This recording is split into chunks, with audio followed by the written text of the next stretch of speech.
Hey everybody, thanks for checking in. Today we're going to try something a little bit different from what we usually have on our channel. Today we have John Abatecola from TSG Multimedia here, and we're going to have a little bit of an interview about what he's up to.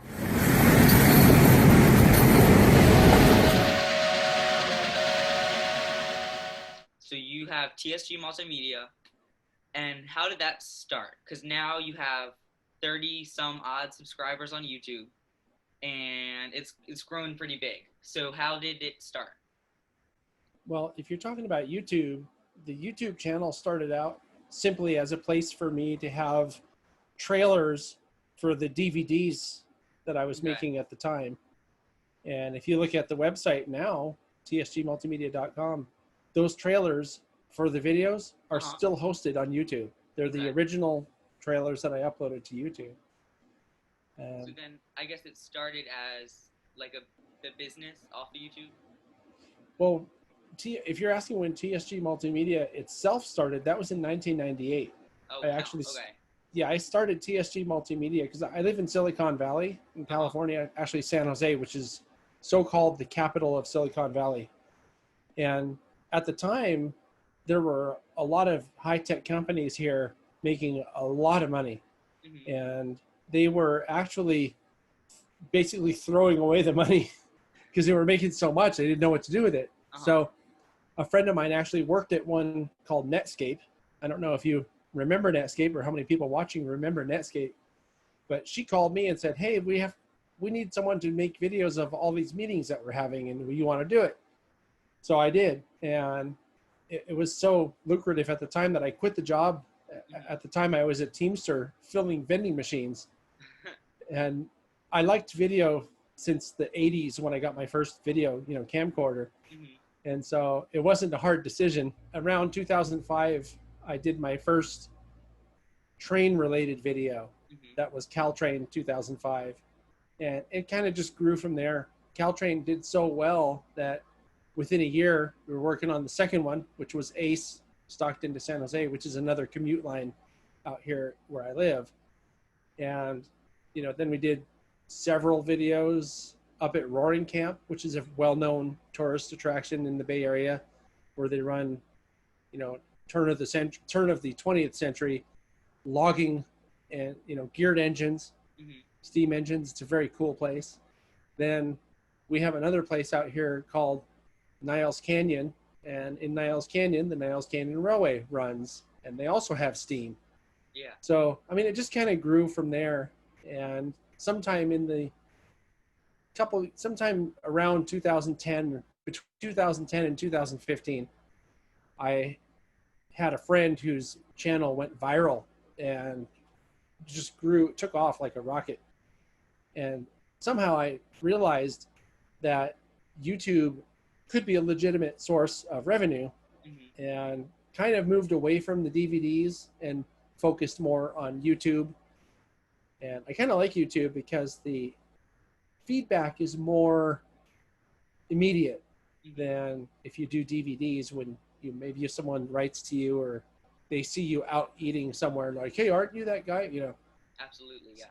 Yeah. So, and around 2018, the channel had about 15,000 subscribers, and around that time, I really started focusing more on varying the content to include a lot more people and a Mhm. lot more different topics. And between 2018 and 2020, where we are now, it's grown by over 20,000 subscribers. So Yeah. I like to think that's a reflection of the content quality and the production Absolutely. Yeah. quality. So that's really what I'm about, is production quality, because I'm, before anything else, a video person. Mhm. So I remember watching the model railroading 101 stuff, and even since then, I like that's high quality, but it's still been improving. I wouldn't see any way that it could improve, yet it has. Like that's very, very cool. oh, well, thanks, Drew. And it'll get even better still, because every time we do a new one, you're learning ways to streamline the process, or a better way to light something, or a better way to run audio, or there's always something that you can improve on. And Mhm. that's something that I've always focused on, is trying to make things better all the time. And sometimes it's better content, sometimes it's better production value. But either way, it's always looking for improvement is one of the things I've always done. So when did the layout tours start? Because they've been really successful. You know, I think if I remember right, the very, very first layout tour, and if you're this well versed in them, you'll probably remember better than I do. I think it was in 2015, Mm-hmm. and I think it was the Fern Creek and Western Garden Railroad in Santa Cruz. That's just going off memory. Uh-huh. If it wasn't the Garden Railroad, then it was the HO scale layout at the SBHRS. Mm-hmm. At the time, I was not a volunteer there, but I had contacted them because I knew people there. Yeah. And one of the, I think, secrets to being able to cultivate the kind of content that I'm able to cultivate for my channel and produce is by talking to people and making contacts and knowing people. So I knew the president at the time of the SBHRS. I had done an interview with him on the audio podcast, which was the only podcast I had at the time. Mm-hmm. Now it's audio and video, but that's a different story. But anyway, I had done an interview with him, and another group that I'm part of, that's the National Railroad Historical Society, would meet at the SBHRS, the Santa Clara Depot that I was talking about earlier, Uh-huh. every month. And I knew they had layouts there. So when we were trying to, at the time I was working with a guy who was a very, very talented modeler, Mm-hmm. and still is. He just doesn't really do anything anymore. But we were doing model videos, and we needed a layout because he doesn't have a layout. We needed a layout to run the trains on, so that, because the idea was we'll show people how to make the train, and then we'll show it running on a layout. Uh-huh. So I approached the then president of the SBHRS and told him what we were trying to do. And he says, sure, here's who to talk to, arrange it with this person, and you can use our layout. Mm-hmm. So we did. And then I was trying to think of a way to give back. You know, it's like, well, maybe we can do something. Maybe I can do something for you. Yeah. And that's when I got the idea. What if we do a layout tour of your HO scale layout? That'll give the SBHRS some PR.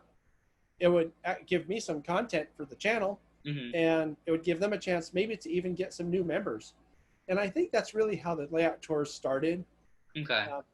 I think that the success of the layout tours series, well, I like to think that the secret to the success is in the very sound video production Yeah.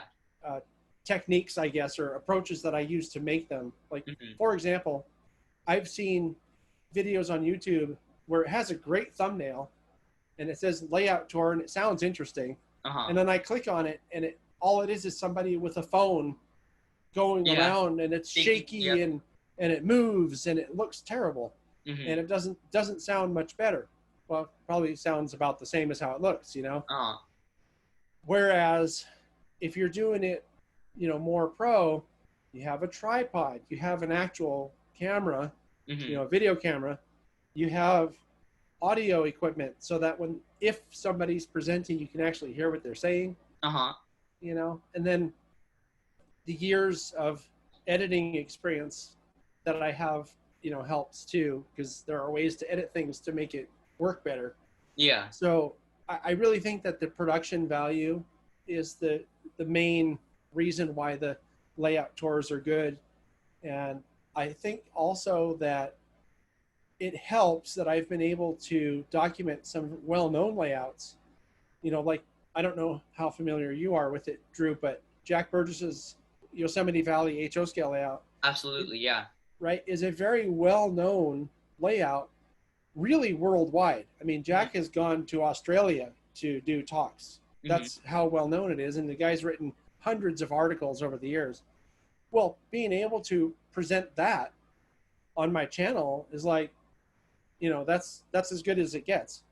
Yeah. So when other guys around here got to see that, and they see the, you know, the production values, they see how good it looks and that it actually sounds good, and you can see it, you can hear everything. I haven't had anybody who's like, oh no, I don't want you to do my layout, so I'm gonna get someone else to do it. It hasn't happened. Yeah. So So that I think that helps, having some sort of high profile layouts. Another one would be Jim Vale's. Uh, I'm trying to remember. It was black, Glenn Wooden black.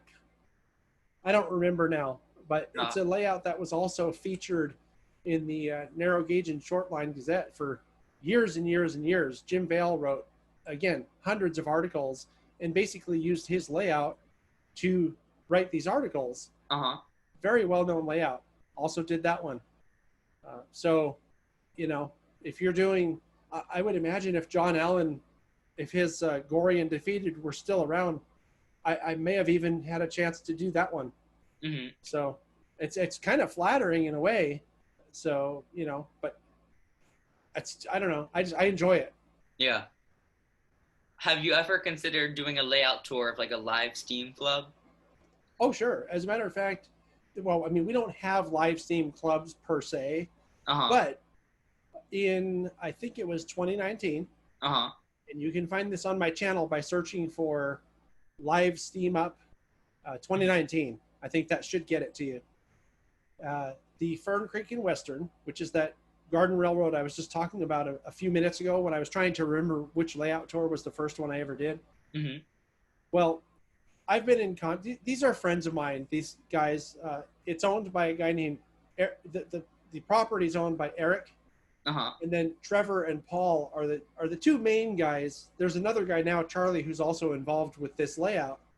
Well, Trevor thought it would be cool to have a live Steam Up, where he invited a bunch of people who all had live Steam engines, and I think we had something like 10 live steamers on the railroad that day, and I documented it for the channel. So if you search for it, you can see that. It's not a live Steam club, but that's as close to that as I've come. So there is something called I think it's the Golden Gate Live Steamers or something like that. And there's another one in Sacramento called the Sacramento Valley Live Steamers. And I would like to get to one of their events because I know that they have a lot of really cool equipment that they run. And that's one that's a scale that I haven't really done much of yet. Yeah. But I definitely do. I mean, I know people who do it and people who are involved with that community. So it's just a matter of time. I mean, it's just a matter of time and this stupid COVID thing that'll make that happen sooner. There's also a really cool place that I've heard of up in Oregon called Train Mountain, where have you heard about that? I think once a year or once every couple of years, hundreds of people go to this thing, and it's a big place too. That's a bucket list thing for me. Right? That's another one. I know people who go to that. It's just a matter of, when you have the time to do it. Yeah. Right? And to get invited, I guess. So, but, eventually it'll happen. It's just a matter of time. Yeah. So while we're on live Steam, do you see live Steam and HO scale starting to become a thing? HO? Not really. Okay, yeah. Yeah, not really. I could see dead rail becoming a thing. I mean, I've done layout tours on some guys' layouts that have battery operated equipment. So I see that before I see live Steam happening in HO. I don't know. I don't think it's really feasible, is it? Because it's too small. It seems like it's too small to me. Yeah. So could we jump to COVID? Sure. So I feel like March, April, May, everybody kind of didn't know how long this was going to last. And I feel like you definitely had content left over. Oh, yeah. There was the one thing you had, the Railroading Society, and they were trying to build another shed to put all their stuff under. And I remember everybody in the comment section was talking about, like, oh, did this happen during coronavirus? Because I think it was still, nobody realized how much of an impact this had on what you're trying to do and your content.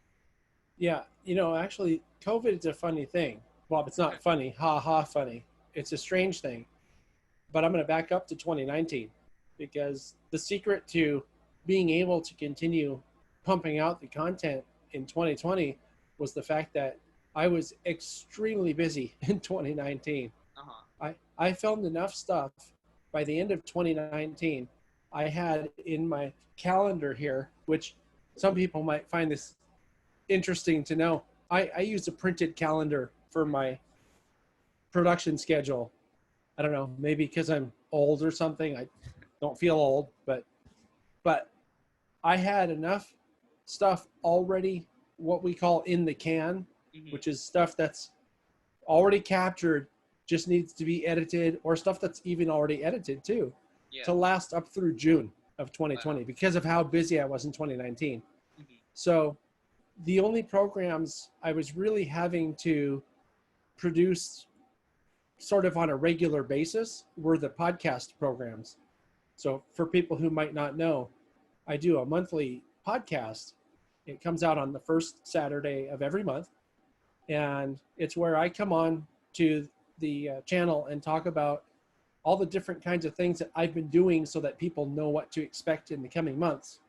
And I also do things like interviews of people who are restoring equipment, or maybe an author, or maybe just someone who's also a model railroader. So it's kind of a variety show about trains. And I've actually started adding the tagline, all things trains, to the podcast. I don't know if you've noticed that, Drew, but so that was the only program that I was having to really produce on the fly. Then March happened and we're not able to do anything. And even now, we're still not supposed to be, gathering in large groups or anything like that, especially indoors. So it's been a little bit of a challenge, but I think I don't think, I'm going to tell you what's happening. For example, one of the programs that I was producing before COVID hit was a monthly thing that would come out on the third or fourth Saturday of the month called the TSG Live Crew Lounge. Mm-hmm. And for viewers who might not know what that is, it's a panel discussion. So I would have people from my area meet at the Santa Clara Depot, which is the home of the SBHRS, which is a museum that I volunteer at. And we would set up a table and have 4 or 5 guys, we'd have a topic, and it would stream live over YouTube, where we could get live chat and people watching live could ask questions of these people who are very knowledgeable. Well, we can't do that now. So I've found a program that lets you do the same thing, only do it virtually. So starting in September, I don't know when your interview is going to come out, but starting in September of 2020, we're doing the TSG Crew Lounge as a virtual, but still live program. So one of the cool things about that is people can really call in from anywhere. And the first one, as a matter of fact, the first one that we're doing, I don't remember the date now. I think it's like September 18th or 19th or something like that, is going to have people from my area, but also from the Salt Lake City area. So it's really cool because it allows us to sort of branch out and talk to people from other areas too, because there are great modelers everywhere. Absolutely, yeah. What do you kind of have in store for the future? Because I guess there's a lot of time to kind of think about what you want to do with all this time locked in the house. So, I mean. Yeah, so probably what's going to happen is there will be some layout tours as COVID sort of dies out. It's really going to depend. Everything depends on COVID as far as that particular series goes. But I'll continue doing the podcast, and there are some opportunities that I have to get out and go do things in very like just one-on-one situations. Like, for example, I have another series on the channel that's model railroading with Jack Burgess. And I have plans to meet Jack next week because we're going to do a video together about logging inclines, which is a topic I've never seen discussed or covered anywhere. Mm-hmm. But Jack knows a lot about logging inclines because he's an expert on the Yosemite Valley Railroad. And they had logging inclines that they used to get the timber out of the forests. So that's an example. There are some people I know where if it's a one-on-one thing and I know that they're being careful like we are here and we mask up, I'm not too concerned about small sort of intimate settings like that. Another friend and I have talked about doing a 101, a model railroading 101 that you mentioned before, program as well. So, it's going to be less of the group stuff and more of the sort of one-on-one stuff. One other thing that we have plans for, which is another pretty popular series on the channel, is for chasing trains. And that's where we go out and rail fan, basically go out with some friends and go rail fan. Well, according to all the experts that I've been reading, you can do that as long as you're outside and maintaining distance. So whereas before we would all pile into the same car and that would be part of the fun because the whole time you're laughing and joking or whatever. Well, in this case, we won't be able to pile all into the same car. We'll be in separate cars, but we can go and do the rail fanning, put our masks on, set up not too close to each other, You just have to adapt, really. So you're setting up the Bay Area 2021 show? I'm not personally. Oh, not you personally, but you're part of it. Well, I have my finger on the pulse, if that's what you mean, because I will be, I'm expecting to be instrumental in helping to promote it just because of the size of the channel. Yeah. And frankly, I'm a member of the PCR. That's our region here, a member of the NMRA. So as a volunteer for the NMRA, I'll certainly do whatever I can. So, yeah, so I know some stuff. I probably don't know everything that's happening. So I went to a smaller operating session with like 3 people at a layout of a friend, and we didn't do masks, and it was really good for like mental health and everything. Have you done anything like that? No, I'm not. Yeah, haven't taken any risks with that. But you mentioned about operating sessions, and something really, really cool is happening. So some friends here have a club called Silicon Valley Lines. Yeah. And one of the really cool things about this club is that most of the members, if not all of them, are very techie guys. And they have come up with a way to do operating sessions remotely. Okay, wow. so my friend Murph, who's been on the channel mostly on Model Railroading 101, I think he's also been on some of our crew lounge programs that I talked about a minute ago, the live one. He lives about probably 40 or 50 miles away from this club. He's the dispatcher, and he dispatches from his house in the Santa Cruz Mountains about 40 or 50 miles away. And then they have to have some people there at the layout because you can't uncouple. Do you know what I mean? If you're operating a train, they have cameras that they've installed either into locomotives or on flat cars. Wow. And then they stream the video out. I got to watch them do a test session of this, and it looks really cool.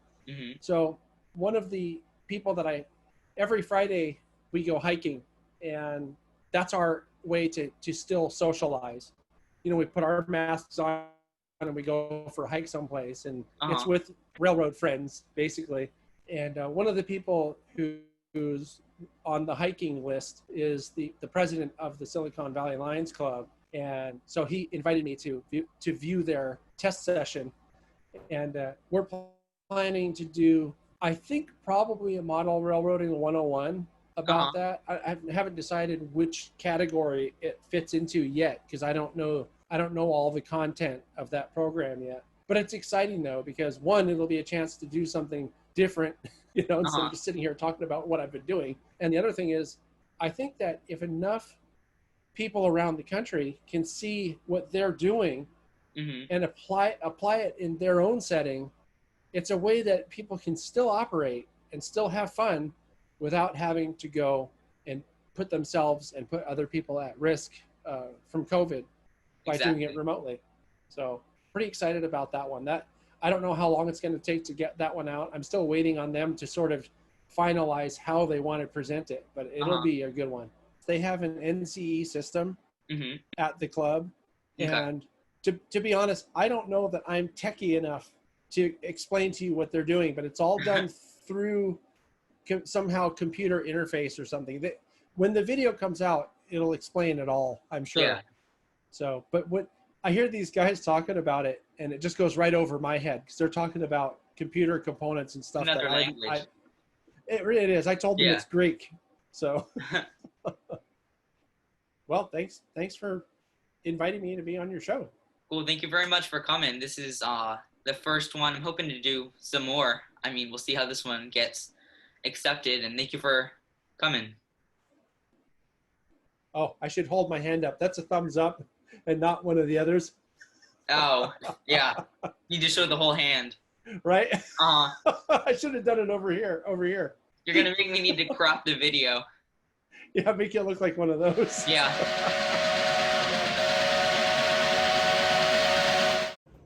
Hey everybody, if you liked this video, please show your support by leaving a like and a comment. Don't forget to subscribe to our channel right here, and to subscribe to John's channel, that's TSG Multimedia, right here.